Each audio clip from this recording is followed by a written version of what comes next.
Bob Williams, a crack user, called me years ago and asked me to interview him. The reason I called you was I felt that the story of crack had to be told in such a way that people would see its effect, its devastating effects on the young people of our communities. My own personal experience with crack has been one of, how could I say, complete madness. My first 9 months in using crack, I spent over $50,000, which included... Say that again, please. My first 9 months of involvement with crack, I've spent over $50,000. $50,000? $50,000. Where did you get this kind of money from? Well, some of it was money that I had saved up. I was currently working as an engineer for a communications firm, earning $35,000 a year. I would spend my entire paycheck in one night on crack. So after my pay was gone, I would go to the bank and I started to deplete my savings. Who turned you on to crack? An old girlfriend of mine, one evening, had invited me to take a ride with her. And we did so, and she bought some crack. And we went back to her place, and she began to smoke and asked me if I wanted to try it. So at first I was a little bit reluctant, but then I said, all right, well, I'll give it a try.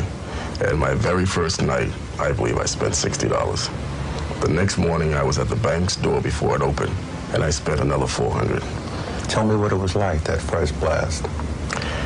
It's unlike anything I've ever experienced in my life. It's really, there's not even any words really to describe it. It's a feeling so intense and so pleasurable that I've seen it cause people to spend their last penny. I've seen people spend their rent money, their food money, their everything. You mean from that first time you were gone? Yes. That first hit, to me, was so immense and so unlike anything I'd ever had in my life that I just had to try it again. Had you ever had any involvement with drugs leading up to that? Well, having lived in California for a few years and having been with the Hollywood set, I had tried cocaine on occasion. And crack is something that would cause you to put cocaine down. Crack is so much more of a high to it, so much more of a rush that most people who start using crack usually stop sniffing cocaine. You make a big distinction between crack and cocaine, don't you? So to speak. They're really the same drug, but it's how it's administered. Cocaine being sniffed and entering the blood system through the nasal and mucous membranes of the nose. Crack is smoked, inhaled into the lungs, and therefore in 5 to 10 seconds causes an immense rush to the head. You say the Hollywood set. Without naming names, what kind of scene did you get into out there? Well, I attended parties in Hollywood where cocaine was passed around in bowls like they were hors d'oeuvres. They were all kinds of different brands of marijuana, reefers, whatever you want to call them, in 5-pound cigar boxes. And it was just like you were at a party, but the hors d'oeuvres were drugs. These are actors and actresses? Yes. Names? Some named people? Some named people on some top-rated shows. And you just dived right into this whole set? Well, not really. I just kind of eased into it. And once you do, you know, it was the in thing to do. And all of Hollywood was ablaze with it. So if you didn't, you were more of an outcast, I guess, than if you did. And then you came back east. I came back east. Still hadn't heard about crack yet. Still hadn't heard about crack yet. I think Richard Pryor's experience was really opened up a lot of people's eyes to what freebasing was all about. And crack is more so a marketing technique by the pushers. They package it pretty well these days, and it makes it a little bit more appealing. But it's basically the same thing. And so you say that after that first night of $60, you went back to the bank the next morning, got the next morning, spent another $400. And my checking account was consistently overdrawn. I would go to the cash machine and take out my maximum for the day. And I would go to the bank and cash a check against money that the bank thought I still had.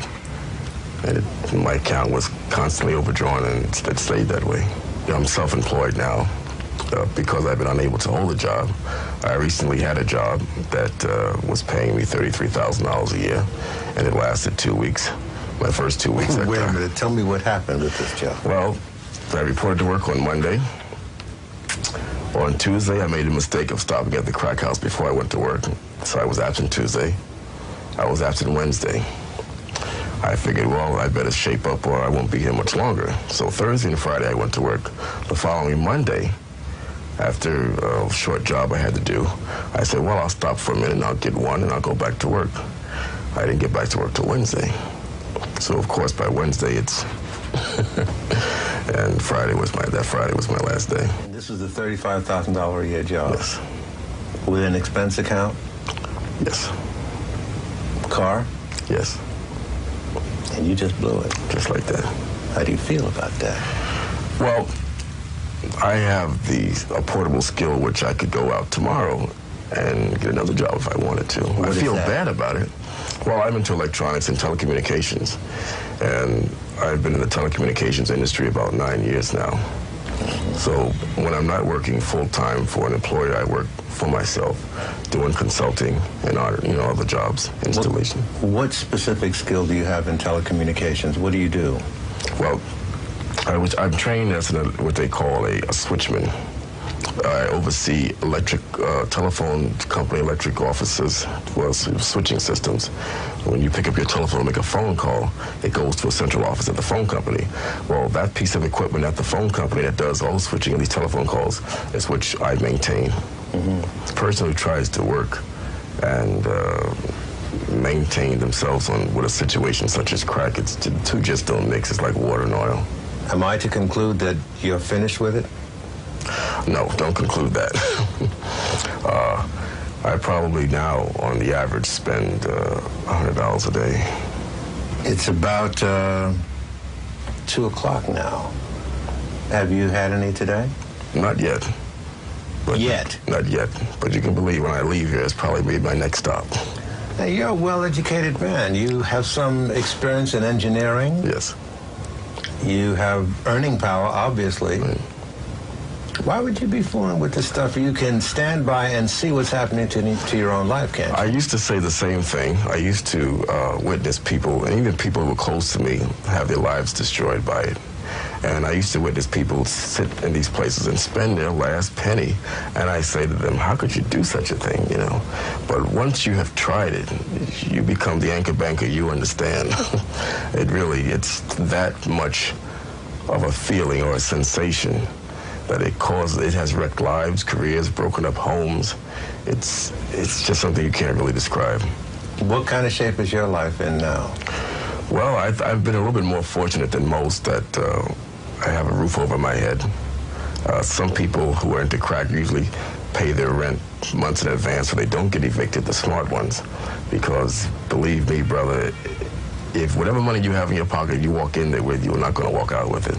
So how much do you have on you now?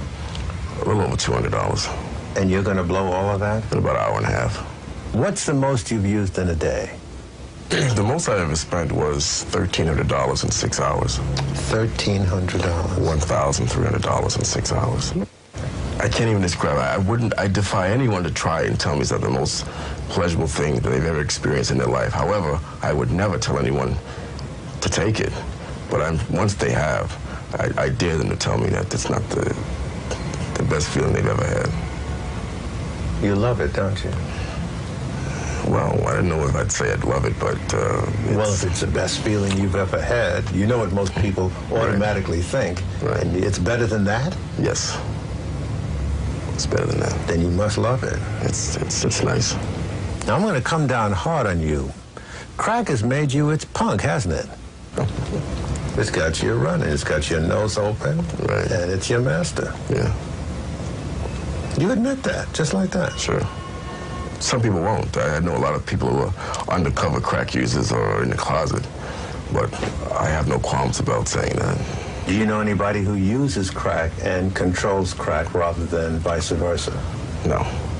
Crack is the boss. They will make you crack up. Crack is the boss. When you take that hit, that second voice that starts talking to you, is now in control. You're not yourself anymore.